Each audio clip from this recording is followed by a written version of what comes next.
For your second lesson this week, we are going to be looking at the inspiration section of your title. Our essential question is, how can I express myself through literature or art? And your learning objective is to read a poem and illustrate your understanding of it through creating various styles of interpretive texts. Task 1 is to read and to listen to the poem on the next slide.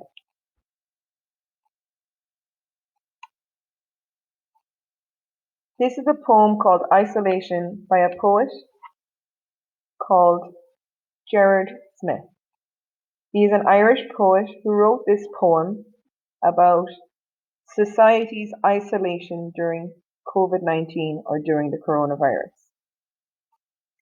Bunched together like a gathering tribe, the daffodils rise again, and there are signs of sun behind the clouds.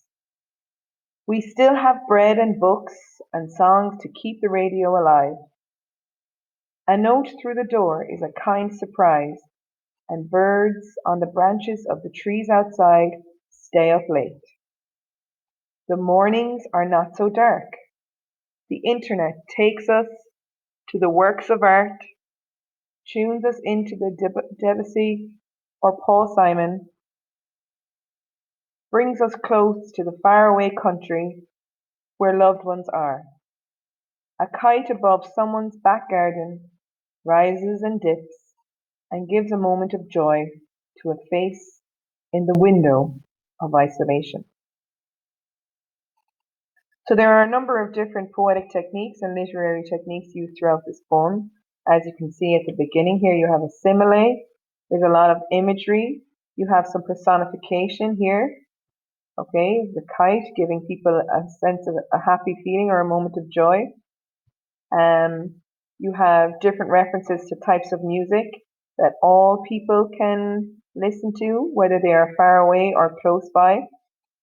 And there's a lot of imagery in relation to nature. As you can see here, birds in the branches and the trees outside, etc. More personification here where the birds stay up late. Mornings are not so dark. What do you think that represents? Do you think the mornings are not so dark, or do you think people are waking up later in the morning? Using nature. Why do you think the poet is using nature? You've got daffodils, trees, birds, a lot of different examples of nature, etc., to try and create an image of the outside world.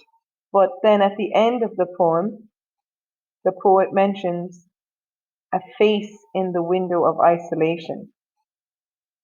Do you think that that is a literal or a figurative sentence?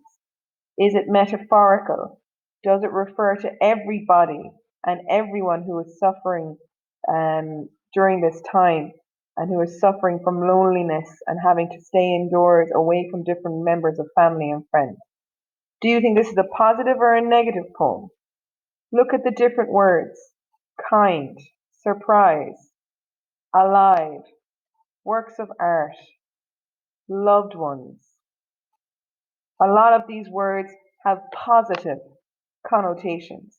You think positively when you see these words. What do you think in terms of whether or not this is a positive or a negative poem? What do you think is the theme? There are a number of things that you can think about here. Generally, the theme is that although we are in isolation, there are many things that we can take positive messages from. That outside nature is still flourishing, and probably more so because there is not as much pollution. That even though we are far away from our loved ones, there are still things such as the internet, the radio, television that brings everybody together. Even the final three lines where it says, a kite above someone's back garden rises and dips and gives a moment of joy to a face in the window of isolation. Again, the kite is probably something a number of people can see. And this is something that brings a number of people together. So although we are separate and we are in isolation, there are a number of things in our world that still brings everyone together. So there's a lot of different moments and images in this poem that might highlight the positive side of being in isolation. And that although we are separate and we are in isolation, that there are things that still bring us together. So it's an interesting poem, and I think it's very appropriate for the time that we are in at the moment. So that is your first task. Your second task is you look at the choice board.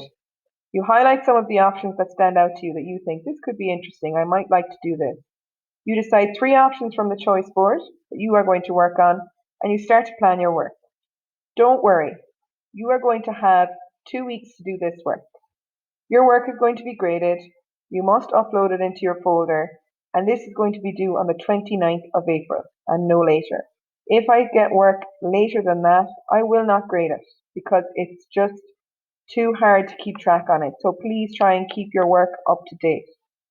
During this week and next week, I am going to dedicate 3 lessons to working on this. So that should be more than enough time to create your material.